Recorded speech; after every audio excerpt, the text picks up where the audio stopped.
नमस्कार.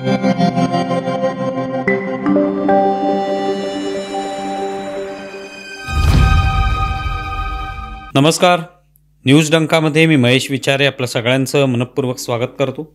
मित्रांनो, महाराष्ट्रातील विविध बातम्या आपण नियमित ऐकत असतो, वाचत असतो, पण काही वेळा महत्त्वाच्या बातम्यांमध्येही काही गोष्टी आपल्या विचारातून निसटतात. त्यांचा वेध घेण्याचा, त्यामागील एक वेगळा दृष्टिकोन ठेवण्याचा प्रयत्न आम्ही न्यूज डंकाच्या या नव्या उपक्रमात करत आहोत.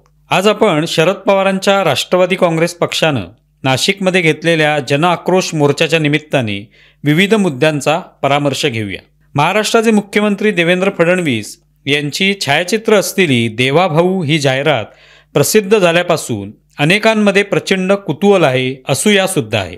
ही जाहिरात कुणी अज्ञात व्यक्तीने दिली, त्यावर किती पैसे खर्च करण्यात आले, असे सवाल विचारताना त्या जाहिराती वर्तमानपत्रात कुणी दिल्या याची माहिती काढून घेणं सहज शक्य आहे, पण ते काही विरोधकांना जमलेलं नाही. आता राष्ट्रवादी काँग्रेस शरद पवार या पक्षाने देवा तूच सांग अशी आर्त हाक देत एक जाहिरात दिली आहे.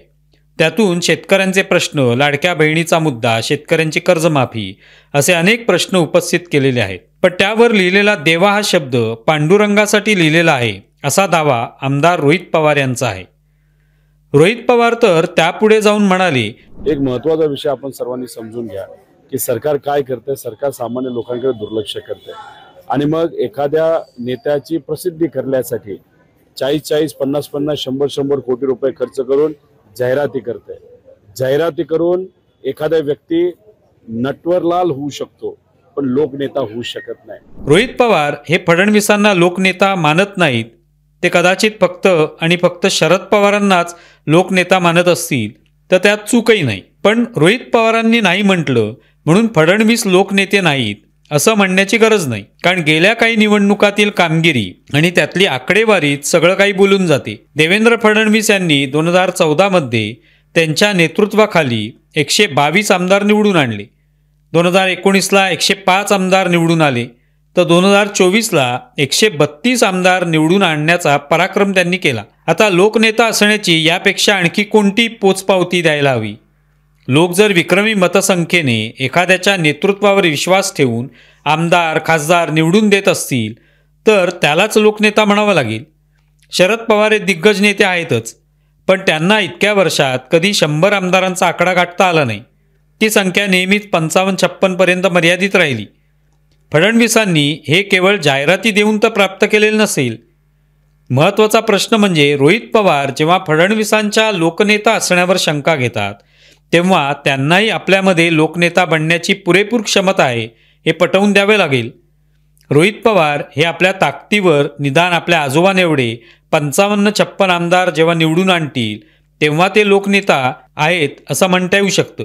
नाहीतर केवळ आरोप करायचे, रोज टोमणे मारायचे, प्रसिद्धी माध्यमांसमोर ज्ञान द्यायचं, यातून कुणी लोकनेता होत नाही हे राजकारणात वेळोवेळी स्पष्ट झालेलं आहे.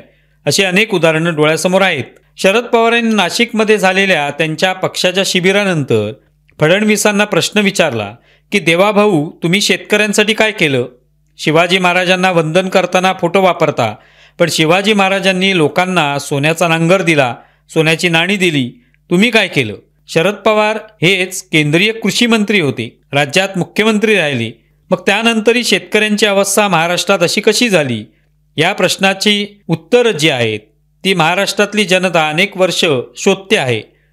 शरद पवारांना शिवाजी महाराजही नंतरच आठवल्याचं म्हटलं जातं. फुले आंबेडकरांच्या नावाचा उपयोग करता करता शिवाजी महाराज, शाहू महाराज यांचंही नाव सोबत जोडायला पाहिजे याची उपरती नंतर झालेली आहे. तेव्हापासून मग शिवशाहू फुले आंबेडकर अशा घोषणा देण्यास सुरुवात झाली नाही का? शरद पवार यांच्या राष्ट्रवादी काँग्रेसच्या वतीने नाशिकमध्ये 1 दिवसाचं शिबिर आयोजित केलं होतं. त्यात मतचोरी कशी केली जाते याचं एक प्रात्यक्षिक दाखवलं गेलं. केळी, कलिंगड, सफरचंद अशी निवडणूक चिन्ह वापरून कसं मत चोरलं जातं याचं एक प्रात्यक्षिक तिथे दाखवलं गेलं. ज्यांनी हे प्रात्यक्षिक दाखवलं त्यांचा दावा होता की निवडणूक आयोगाशीही त्यांनी संपर्क साधलेला आहे, पण त्यांच्याकडून कोणतेही उत्तर आलेलं नाही. शरद पवारांच्या उपस्थितीत झालेल्या या कार्यक्रमात मतचोरीचे प्रात्यक्षिक दाखवलं गेलं. याचा अर्थ अशा पद्धतीने मतचोरी करणं सहज शक्य आहे असा त्याचा अर्थ होतो.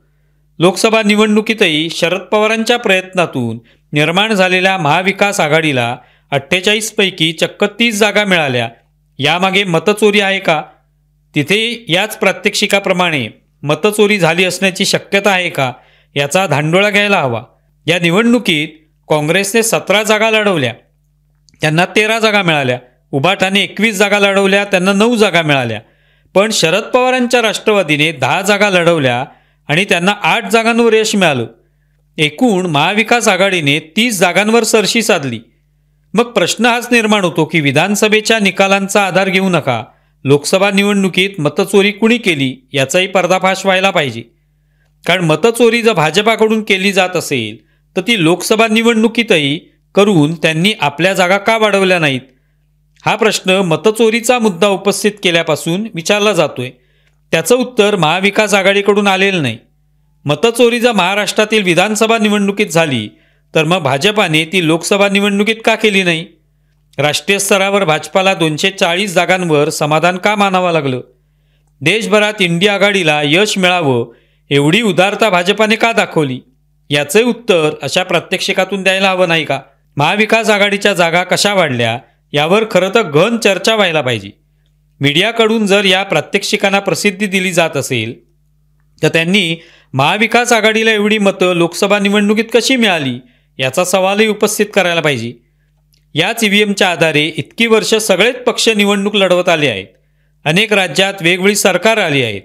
महाराष्ट्रात 2014च्या आधी काँग्रेस, राष्ट्रवादी काँग्रेसचीच सरकार राहिलेली आहेत. मतचोरी इतकी सहज सोपी असेल आणि कुणी तंत्रज्ञानातील तज्ज्ञ ते करून दाखवू शकत असेल तर मग ती केवळ मोदी सरकार आल्यानंतरच का करण्यात आली असेल? त्या आधीच्या सरकारांनी असा प्रयत्न केला असण्याची शक्यता नाकारता येत नाही. शरद पवारांनी खरं तर यावर पत्रकार परिषद घेऊन त्यांच्या पक्षाला 10 पैकी 8 जागा कशा मिळाल्या, त्यामागे काय कारण आहे? भाजपाने तेव्हा तथाकथित मतचोरी का केली नाही? महाविकास आघाडीला महाराष्ट्रात यश मिळवण्याएवढी ढील भाजपाने का दिली असेल याची उत्तरे महाराष्ट्राला मिळायला हवीत. या सगळ्या मतचोरीच्या आरोपात काही तथ्य नाही हे सूर्यप्रकाश इतकं स्वच्छ आहे.